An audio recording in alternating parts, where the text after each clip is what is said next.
अरे यार इसको बचाओ कोई। बस अब मैं अपनी दर्द भरी जिंदगी का बोझ और नहीं उठा सकती। ऐसा मत करो, अपनी जान मत बचाओ दो, उसको। ये गलत है। आज मुझे हर तकलीफ, हर गम से आजादी मिल जाएगी। आज मैं आजाद हो जाऊंगी। नहीं ऐसा मत करो, सुनो मान जाओ। मैं आ रही हूँ तेरे पास। नहीं ऐसा मत करो, खुद की जान मत दो, ये सबसे बड़ा पाप है। पाप और पुण्य कोई मायने नहीं रखते मेरे लिए। अब मैंने फैसला कर लिया है। अरे ऐसा भी क्या दुख है तुम्हें जो तुम अपनी जान देना चाहती हो? मेरे दुख की गहराई सिर्फ वही समझ सकता है जिसने कभी प्यार की गहराई ना पी हो। अरे नीचे आओ प्लीज। और उसी प्यार में धोखा खाया हो। मेरी मौत का जिम्मेदार सिर्फ वही है जिसने मेरा दिल तोड़ा, मुझे धोखा दिया। किसी और की बेवफाई की सजा खुद को क्यों दे रही हो? ताकि मेरे मरने के बाद उसकी जिंदगी सजा बन सके। नहीं। अरे साहब, इस लड़की ने छत का दरवाजा भी अंदर से बंद करके रखा है और कोई तरीका भी नहीं है इसे रोकने का। अरे पर कोई तो रास्ता निकालना पड़ेगा ना।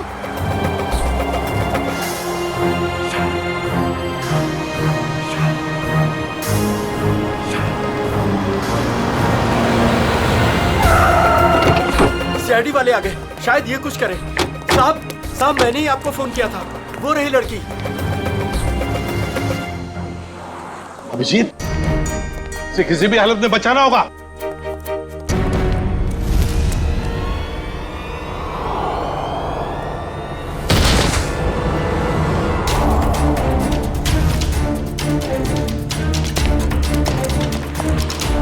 जल्दी से आप लोग पीछे रहिए, पीछे हटिए। सर जिंदा है, सर जिंदा है। जिंदा है।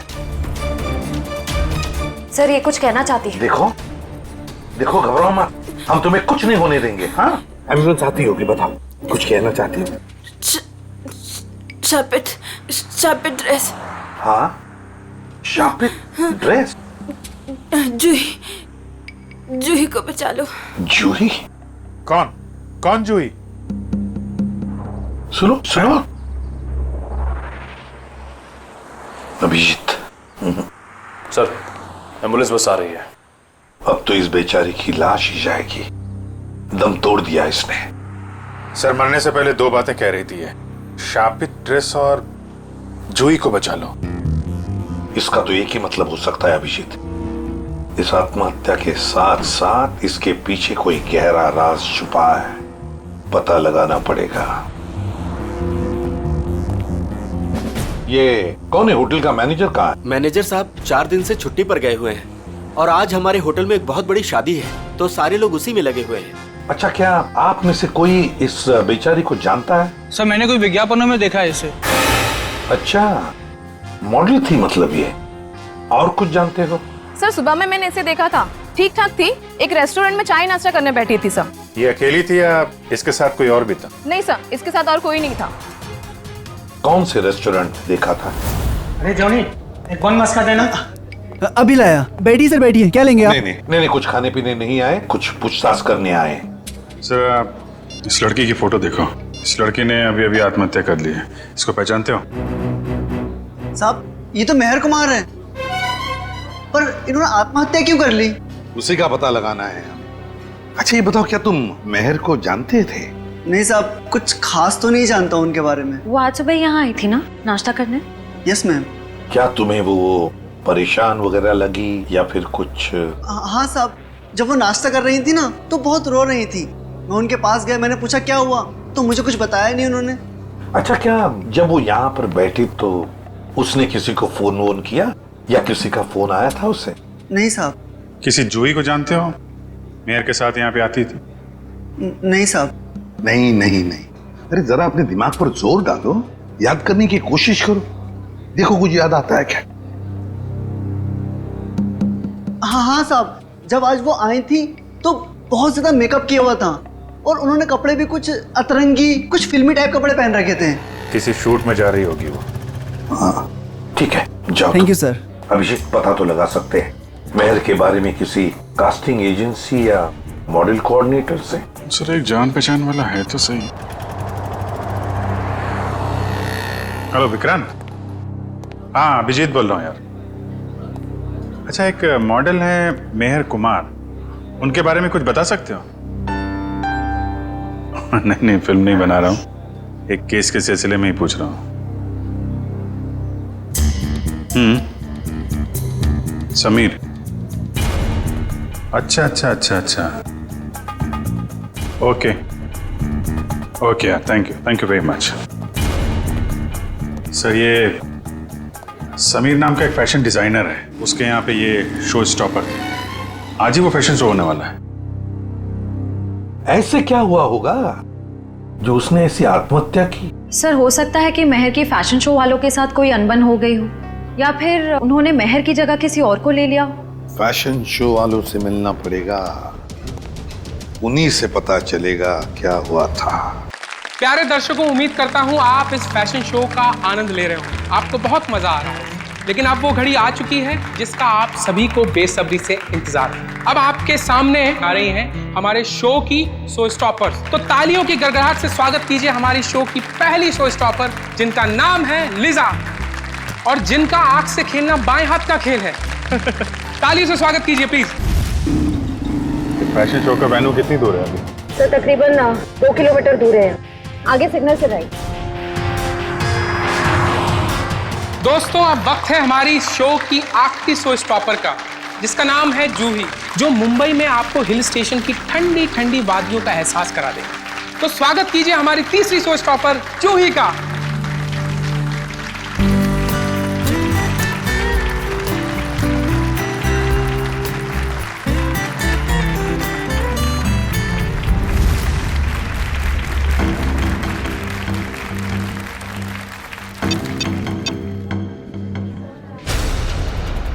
मैक, बॉक्स खोलो।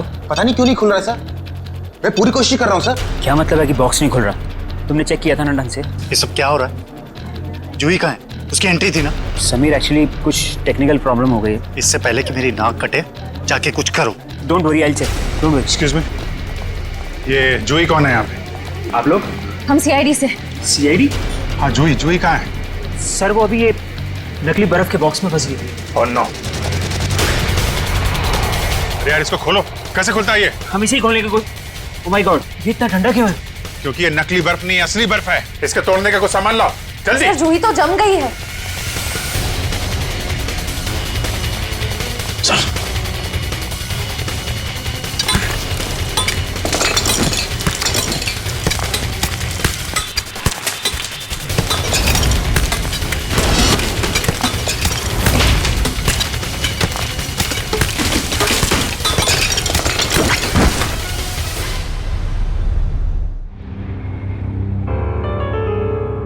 जूही? सर, इसकी नब्ज नहीं चल रही, ये मर चुकी है। माय गॉड, मेरे फैशन शो में मौत। किसकी लापरवाही है? लापरवाही नहीं है, ये मर्डर है, मर्डर। खून हुआ है जूही का।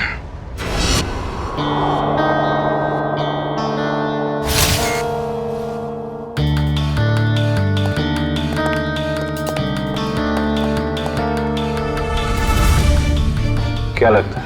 शरीर पे तो कोई जख्म नहीं दिख रहा है, ना कोई गोली का निशान और ना ही किसी हथियार का। सर पे भी किसी किस्म का कोई जख्म नहीं है, कलाइयों पर भी कोई निशान नहीं है। मतलब हाथापाई नहीं हुई है? अभिजीत, प्राइमा फेसाई तो ये एस्फिक्सिएशन का ही मामला लगता है। एस्फिक्सिएशन? मतलब इसकी मौत बर्फ में जमने की वजह से हुई है? फिलहाल तो यही लगता है, बाकी तो पोस्टमार्टम के बाद ही पता चलेगा। अच्छा, कितना टाइम लगता होगा आदमी को बर्फ में जमने में? यार कम से कम 4-5 घंटे तो लगते हैं। 4-5 घंटे? मतलब 4-5 घंटे से ये गायब होगी और किसी ने इस तरफ ध्यान भी नहीं दिया। हाँ सर, इसे तो नकली आइस बॉक्स में आना था। किसी ने नकली आइस बॉक्स की जगह असली बर्फ की सीली लगा दी और किसी को पता भी नहीं चला। वही तो। सर, सच कह रहा हूँ मैं, वो नकली एक्रेलिक बॉक्स आज सुबह ही आया था, मैंने खुद देखा उसे। और ये नकली आइस बॉक्स असली बर्फ में बदल गया। किसी ने कोई जादू वादू कर दिया था क्या उस पे? इसके बारे में तो विनीता से ही पूछना पड़ेगा। उसकी जिम्मेवारी थी कि वो जूही को उस बॉक्स में डाले। विनीता कहाँ है? बुलाओ जरा उसे। जी, मैं भी बुला के लाता हूँ। मिस्टर समीर, ये शापित ड्रेस का क्या चक्कर है? कई साल पहले मधुमिता नाम की एक मॉडल ने वो खूबसूरत ड्रेस पहना, लेकिन अफसोस एक फैशन शूट के चलते उसकी मौत हो गई। तब से मीडिया वालों ने इसको शापित ड्रेस का नाम दे दिया। आपका शो मेहर करने वाली थी ना? Yes sir. फिर अचानक शो से हटने की वजह? मेहर हमारी शो स्टॉपर थी, उसने भी सेम शापित ड्रेस पहनना था जो जूही ने पहना, लेकिन पता नहीं क्या अजीब हुआ और उसने खुद अपनी मर्जी से ये शो छोड़ दिया। क्या ऐसा क्या जी? आज सुबह हेलो गर्ल्स। ओह हाय महर, आ गई तुम तो नहीं आने वाली थी राइट? हाँ, तुम तो यही चाहोगी ना कि मैं ना आऊं और सारी वाहवाही तुम अकेले ही लूट लो।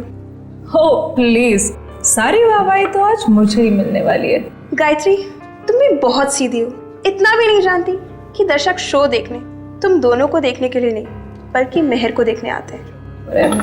महर, इतना भी मत उड़ो कि किसी दिन मुंह के बल जमीन पर गिरना पड़े। और वैसे भी इतना घमंड अच्छा नहीं होता। बहुत जलन हो रही है जूही। वैसे तुम्हारी जलन की वजह समझ सकती हूँ मैं। वो मशहूर ड्रेस मुझे जो पहनने को मिल रही है। मशहूर? महर, वो ड्रेस मशहूर नहीं, शापित है, शापित। और ये तुम्हारी बदकिस्मती है कि तुम्हें वो ड्रेस पहनने को मिल रही है। अरे महर, तुम अभी तक रेडी नहीं हुई? चल आंटी, शो शुरू होने में भी बहुत वक्त। अरे बिल्कुल वक्त नहीं है, तुम जाओ और चेंज कर लो। तुम्हें मेकअप कराने में भी आधा घंटा लगता है। ओके, मेरी ड्रेस कहाँ है? तुम्हारे चेंजिंग रूम में।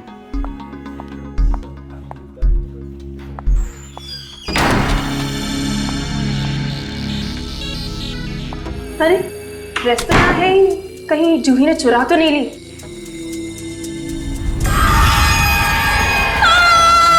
अरे ये तो महर की आवाज है। क्या हुआ महर? क्या हुआ हुआ? महर? चीखी क्यों? मेरे चेंजिंग रूम में कोई अरे कोई फैन घुस आया होगा। कोई फैन नहीं, हाँ एक औरत लटक रही है। औरत? मैं देखता हूँ।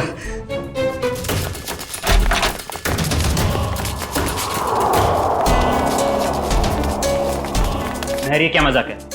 यहाँ तो कोई भी नहीं है। मैं सच कह रही हूँ आंटी, यहाँ एक औरत लटकी थी। यहाँ कोई औरत नहीं है महर, ये तुम्हारा ड्रेस है।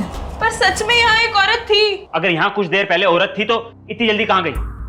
महर, ये सब तुम्हारे दिमाग का एक वहम है और कुछ नहीं। लगता है शापित ड्रेस ने तुम्हें इस कदर डरा दिया है कि तुम्हें हर जगह पे यही सब दिखने लगा है। तुम जानती हो लीसा, मैं इन सब अंधविश्वासों में नहीं मानती, पर सच में यहाँ एक औरत थी। यहाँ कोई औरत नहीं है महर, ये अपना ड्रामा करना ना बंद कर दो।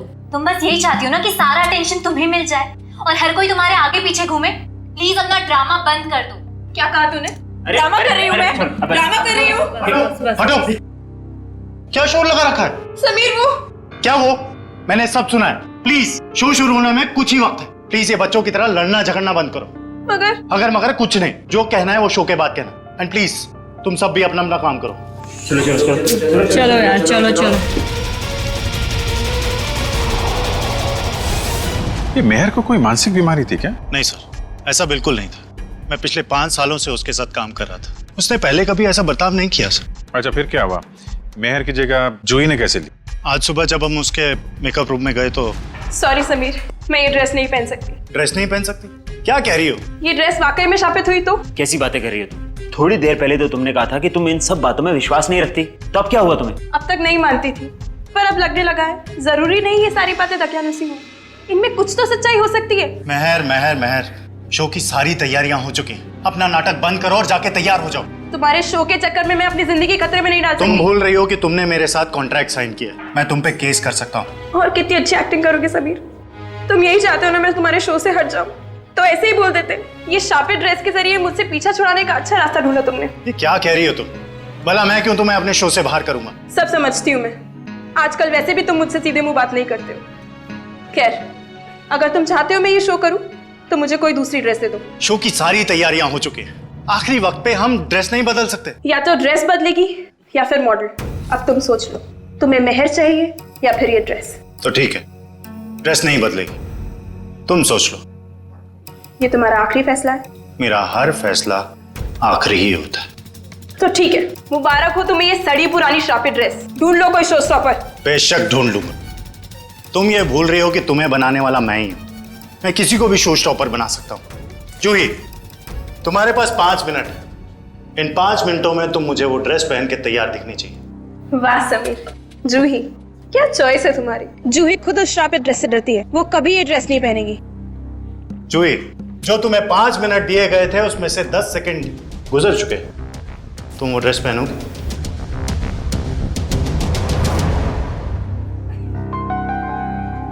पहनूंगी सर। बेटा, मुझे ना कहने वाली मॉडल ज्यादा देर ऊंचाई पर नहीं रहती। आज से तुम्हारा बुरा वक्त शुरू। बुरा वक्त मेरा शुरू होगा या तुम्हारा, ये जल्दी पता चल जाएगा। और इस तरह जूही ने महर की जगह ले ली।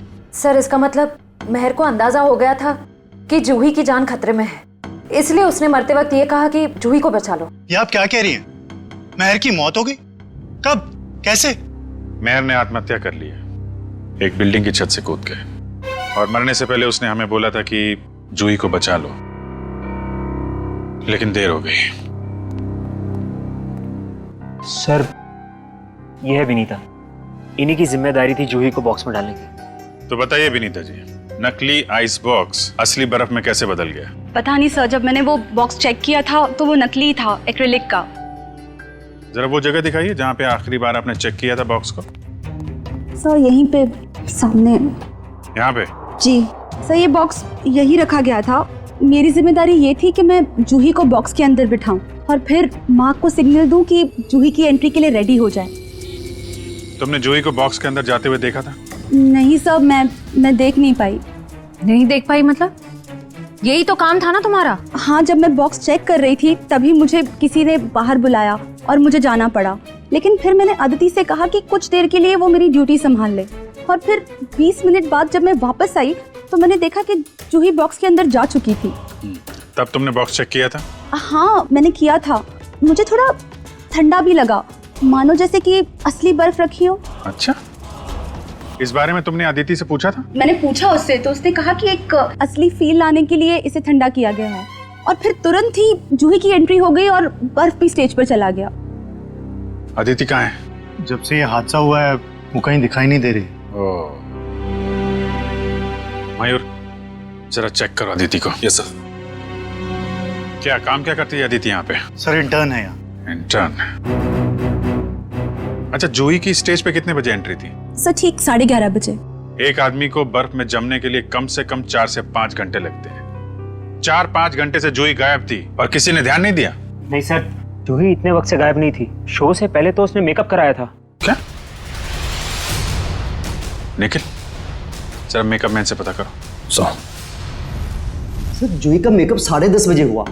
उनकी एंट्री के 1 घंटे पहले 11 बजे तक मेकअप खत्म करने के बाद वो यहाँ से चली गई थी सर। पक्की बात है?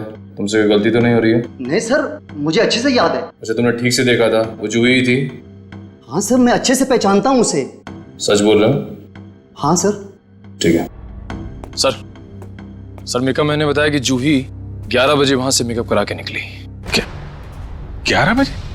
और 11:30 बजे वो आधे घंटे में कैसे बर्फ में जम गई वो? हाँ सर, ये नामुमकिन है। किसी ने पहले जूही को गायब किया, फिर उसे बर्फ में जमाया, फिर उसकी लाश को बर्फ की सीलिंग में फिट किया। सर ये सब आधे घंटे में नहीं हो सकता। हाँ मयूर, क्या पता चला? कुछ नहीं सर। इतना तो तय इन सबके पीछे अदिति का हाथ है। इतना बड़ा एक्रेलिक बॉक्स यहाँ से गायब किया गया और बर्फ की सिल्ली यहाँ लाई गई। जो कुछ भी हुआ है यहीं इसी एरिया में हुआ है। जरा ध्यान से चेक करो इस एरिया को।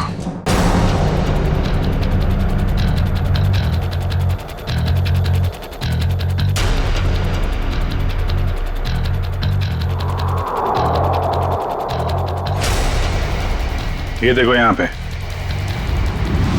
पे मिट्टी और पानी है, मतलब बर्फ यहाँ पे रखी गई थी। निशान इस तरफ से आ रहा है, ऐसा लगता है बर्फ इस तरफ से घसीट कर लाई गई है।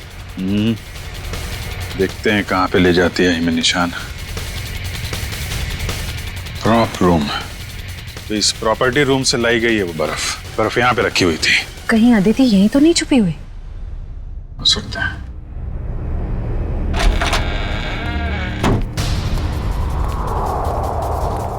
चेक करो कमरा।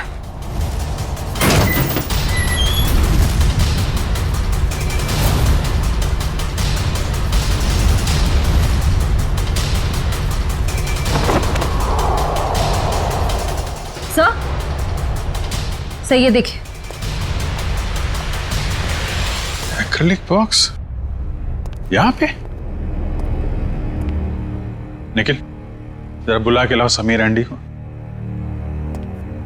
अच्छी प्लानिंग की इस अदिति ने। बर्फ की सिल्ली यहां से स्टेज पे ले गई और नकली बॉक्स यहां पे रख दिया। सर ये लो। ये है वो नकली बॉक्स? हाँ सर, यही है वो बॉक्स। कितने दिन पहले रखा है आपने अदिति को काम पे? लगभग 1 हफ्ते से। और काम पे रखने से पहले उसका बैकग्राउंड वगैरह तो चेक नहीं किया होगा? मगर ये सारा किया धरा उस अकेले का नहीं है, कोई ना कोई और शामिल है इस सब में।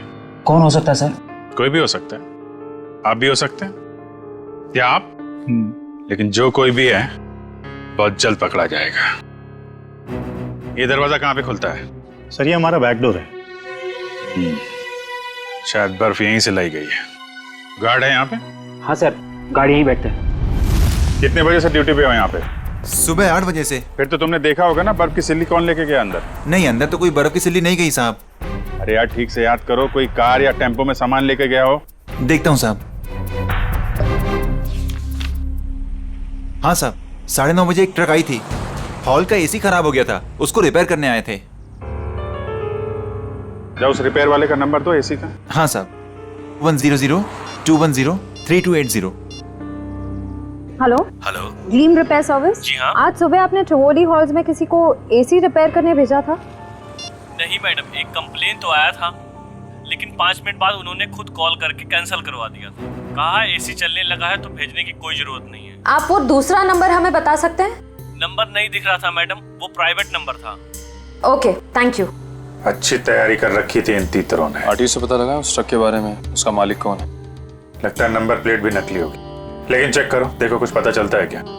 सर तो फिर हम उन लोगों तक पहुंचेंगे कैसे? उस बर्फ की सिल्ली से।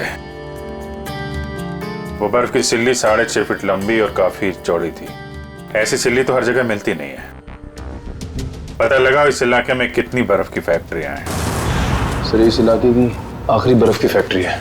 देखते हैं क्या पता चलता है। सर आप लोग बर्फ खरीदने आए? नहीं, क्या हुआ तुम्हें? ये चोट कैसे लगी? सर वो कल रात को। आप कौन हो? CID। अच्छा हुआ आप लोग आ गए। कल रात हमारी फैक्ट्री में ही चोरी हुई थी। चोरी? कैसी चोरी? आप सुनेंगी तो आपको यकीन नहीं होगा मैडम जी। अब तक तो चोर रुपया, पैसा, जेवर की चोरी करते थे, और नहीं तो मोबाइल, टीवी, रेडियो चुराते थे, परंतु अब तो हद हो गई है। वो हमारी दुकान से बर्फ चुरा कर ले गए। बर्फ की चोरी? मैंने रोकने की बहुत कोशिश की सर, उन पापियों ने मेरा शरीर फोड़ दिया। कुल मिला के कितने पापी थे? मतलब कितने लोग थे वो? सर 2 आदमी, 1 औरत। उनके चेहरे देखे थे तुमने? नहीं सर, उनका चेहरा ढका हुआ था। कितने बजे हुआ ये हादसा? यही कोई कल रात 11 बजे। कल रात 11 बजे? सर जूही का खून तो आज सुबह 11 बजे हुआ। अच्छा, जो बर्फ चुराई थी वो कितनी बड़ी थी? यही कोई 6.5 फीट। 6.5? इसका मतलब यहाँ से ले जाई गई होगी किसी ट्रक या टेम्पो में, और शायद कोल्ड स्टोरेज वाले टेम्पो में, जिसमें बर्फ की सीढ़ी लग के यहाँ से फैशन शो तक पहुँचाया जाए और बर्फ पिघले भी नहीं। निखिल, पता करो किसी कोल्ड स्टोरेज का ट्रक चोरी होने की रिपोर्ट लिखवाई गई है क्या, या ऐसा कोई ट्रक किराए पे लिया गया हो? सर निखिल, उस आइस ट्रक के बारे में क्या पता चला? सर कोल्ड स्टोरेज की सभी कंपनी से मैंने पता किया, लेकिन उस ट्रक के बारे में कुछ पता नहीं चला। एक काम करो निखिल, आइस फैक्ट्रीज के आसपास जितने भी लोग रहते हैं, दुकानें हैं, सब में जाके पूछताछ करो, देखो शायद किसी ने कुछ देखा हो। सर ये केस तो दलदल की तरह धंसता जा रहा है। पहले मेहर ने खुदकुशी की और जूही का नाम ले लिया, फिर जूही का भी खून हो गया, और वो भी इतने अजीब तरीके से। बर्फ की सिल्ली के अंदर जमा दिया उसको। वही तो समझ में नहीं आ रहा है अभिजीत, बर्फ की सिल्ली में ही क्यों? अगर उसे मारना ही था तो उसके पास और भी तरीके थे उसे मारने के लिए, लेकिन बर्फ के सिल्ली में ही क्यों? खूनी ने बहुत जोखिम उठाया सर। ट्रक किराए पे ली, बर्फ की सिल्ली को किसी तरीके से फैशन शो में पहुंचाया है, और जूही की लाश को नकली बर्फ की सिल्ली की जगह असली बर्फ की सिल्ली में डाल के स्टेज में भेज दिया। और फिर कौन हो सकता है इतनी सोच समझ के करने वाला खूनी? फिर जूही को ही क्यों मारा उसने? अभिजीत, कोई ना कोई वजह तो जरूर है, इसके पीछे कोई ना कोई तो राज है। सर? हाँ? सर मैंने जूही का बैकग्राउंड अच्छे से चेक किया, एक बहुत ही खास बात सामने आई है। क्या? समीर के फैशन शो में एक मॉडल होने के साथ साथ जूही समीर की गर्लफ्रेंड भी थी। ओह। सर समीर और जूही एक दूसरे से बहुत प्यार करते थे। इनफैक्ट समीर जूही को शादी के लिए प्रपोज भी करने वाला था। बड़ी अजीब बात है, और समीर ने इस बात की भनक तक नहीं आने दी हमको। सर कहीं सारी साजिश में समीर तो नहीं शामिल है? इस समीर का बैकग्राउंड चेक करो। सर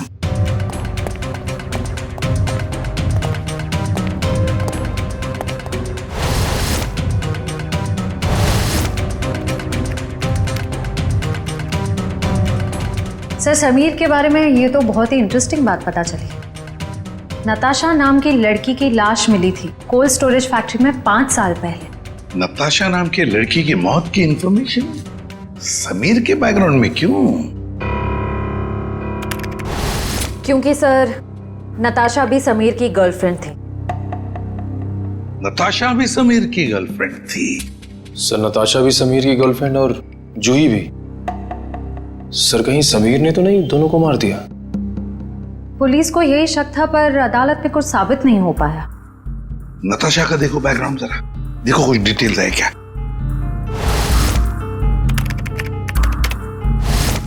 सर नताशा भी जूही की तरह एक सुपर मॉडल बनना चाहती थी, पर इससे पहले कि उसके सपने पूरे हो सके उसकी मौत हो गई। और कुछ इंफॉर्मेशन है क्या? देखो,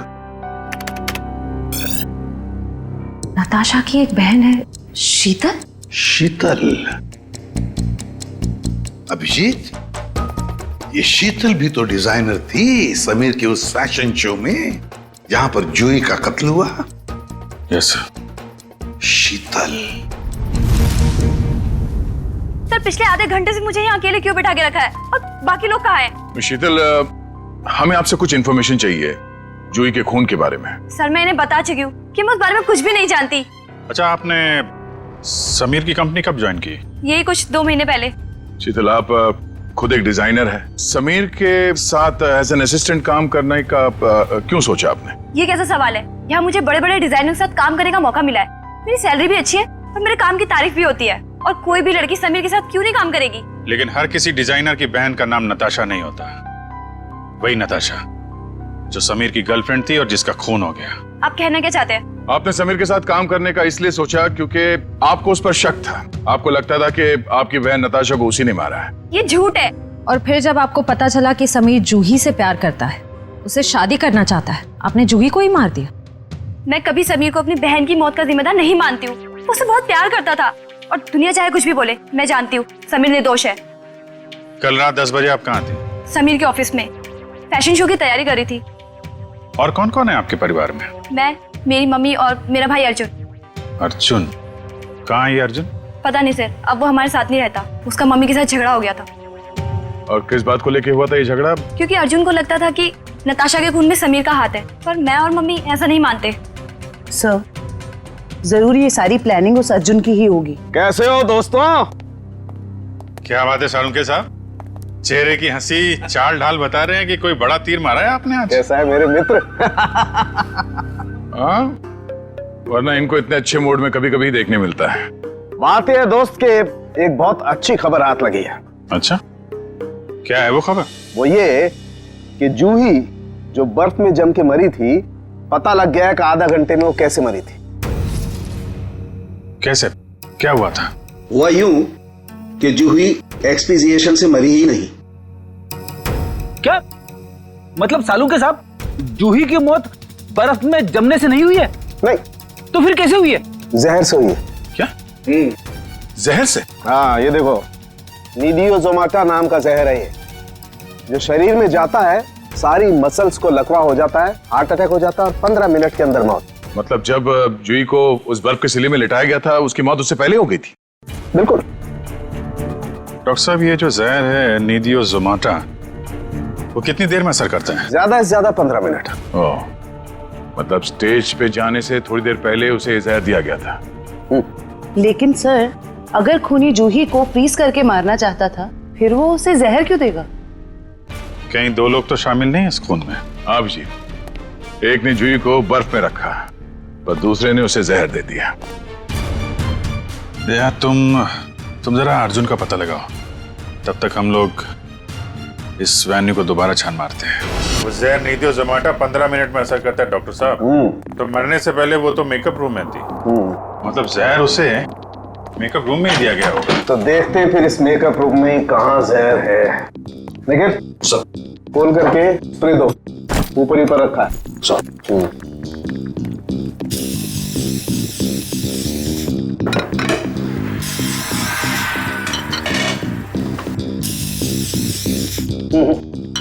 खाने पीने की चीज में तो किसी में भी जहर नहीं है।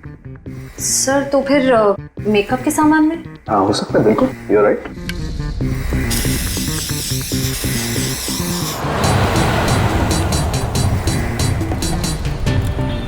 कहाँ है? सर आ गई। आसपास ही है सर। हेलो, हाँ मम्मी। मम्मी मैं जरा प्लेन में, मैं लैंड करके आपको फोन करता हूँ। ओके। सॉरी सर, वो खाना वाना खाए कि नहीं पूछ रही थी तो। नहीं यार, मेकअप के लिए किसी सामान में जहर नहीं। सर शायद इसमें।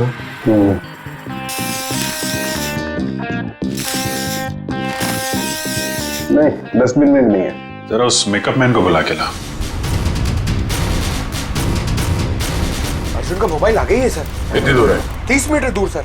30 मीटर? Hello ready sir? अरे नहीं नहीं, आप घर पे आराम करो। हाँ मैं अकेले पकड़ लूंगा उसको। हाँ सॉरी सर, वो रेडी सर भी ना। जूही का मेकअप तुमने किया था ना? जी सर। कितना टाइम लगा था उसके मेकअप में? ये कोई 1.5 घंटा सर। और इस दौरान इस कमरे में कोई जूही से मिलने आया था क्या? नहीं सर, कोई नहीं आया। अच्छा, क्या क्या लगाया था तुमने जूही के मेकअप में? सर लाइनर, काजल और ये सब चीजें सर जो आपके सामने पड़ी है, सारी चीजें इस्तेमाल होती हैं सर। मेकअप के इस सामान में जहर नहीं है। कुछ और भी लगाया था इसके अलावा? हाँ हाँ, ये सर बॉडी पेंट सर। ये बॉडी पेंट तो यहाँ क्यों नहीं है, तुम्हारे पास क्यों है? सर ये जूही का पर्सनल है, इसलिए शो पे रखना पड़ता है। ओके ठीक है, जा। डॉक्टर साहब, अब ये आखिरी बॉल बची है, देखिए विकेट मिलता है कि नहीं। इस आखिरी बॉल को भी टेस्ट कर ही लेते हैं। सर यहीं पर है सर। यहीं पर? यहीं आसपास है, यहीं पर बीप हो रहा है सर।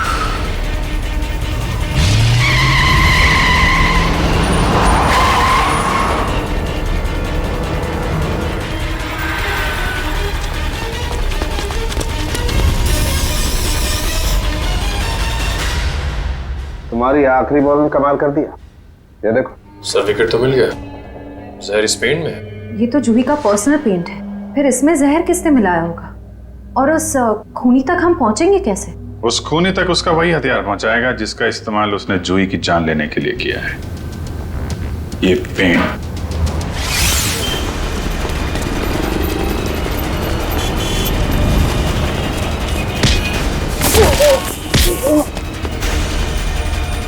इतना आसान नहीं होता सीआईडी से बचना, समझे?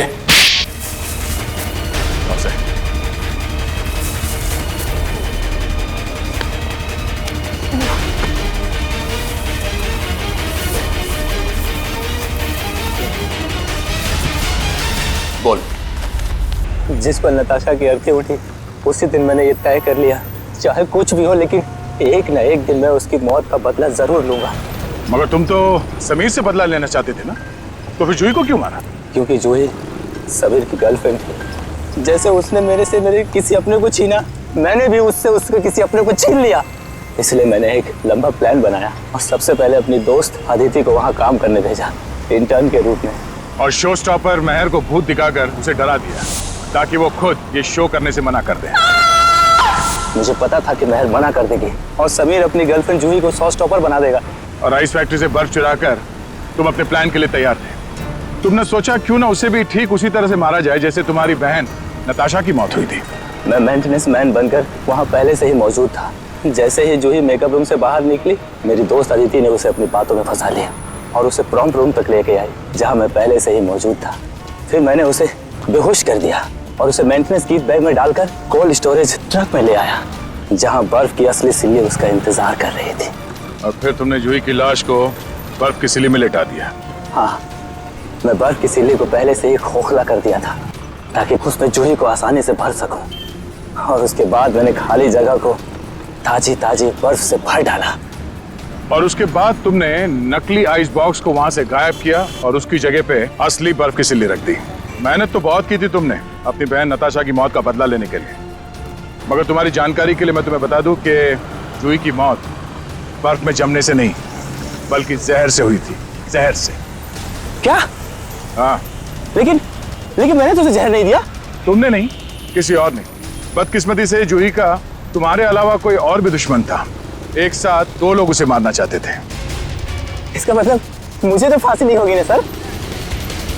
भले ही जूही की मौत तुम्हारे तरीके से नहीं हुई हो, मगर इससे तुम्हारा जुर्म कुछ कम नहीं हो जाता। अदालत तुम्हें कड़ी से कड़ी सजा देगी। रही बात उस दूसरे खूनी की, उसे हम बहुत जल्द दबोच लेंगे। आखिर बात क्या है सर? आपने इस तरह हम सबको यहाँ इकट्ठा क्यों कर रखा? बस यूं समझ लीजिए कि केस सॉल्व होने वाला है और खूनी सामने आने वाला है। सच? कौन है वो? इतनी भी जल्दी क्या है जानने की? सब्र रखो, सब्र का फल मीठा होता है। आप ये कैसी बातें कर रहे हैं? जूही हमारे परिवार का एक हिस्सा थी। आप प्लीज हमें बताइए कौन है जूही का खूनी? खूनी जो कोई भी है यही है। खूनी अगर यहीं पे है तो नाम भी बता दीजिए। नाम भी बता देंगे, उसके पहले हमें एक छोटा सा टेस्ट करना है। टेस्ट? ये जानते हैं ये क्या है? ये तो पेंट है। लेकिन ये कोई आम पेंट नहीं है समीर जी, जादुई पेंट है। जादुई पेंट? जी हाँ, फॉरेंसिक लैब में खास तौर पे बनाया गया ये पेंट। आज आप सबको दिखा देगा रंगे हाथों पकड़ना किसे कहते हैं। लेकिन वो कैसे? वो ऐसे आंटी जी कि ये जो पेंट है हम आपके चेहरों पे थोड़ा थोड़ा लगाएंगे और जिसका भी चेहरा लाल हो जाएगा खूनी वही है। What nonsense!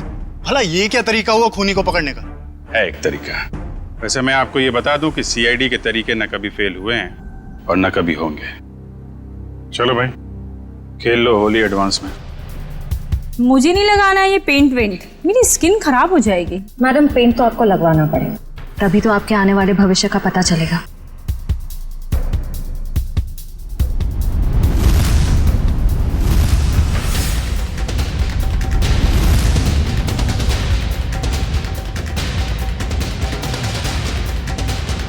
सर मैं जरा बाथरूम होकर आता हूँ। मिस्टर एंडी थोड़ा पेंट लगवा लीजिए, फिर बाथरूम में जाके मुंह भी धुल लीजिएगा। सर वो मैं सर लग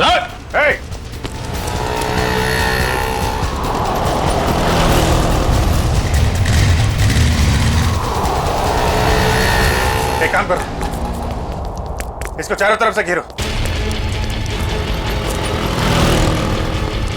बच गया है। शायद इतिहास में ये पहली बार ही होगा कि कोई सीआईडी के शिकंजे से बच के निकल गया। सीआईडी के शिकंजे से आज तक तो कोई नहीं बच पाया है। कहाँ भाग रहा है इतना? पेंट लगवा के तो चेहरा लाल करवाया नहीं तुमने। चलो ऐसे ही कर देते हैं।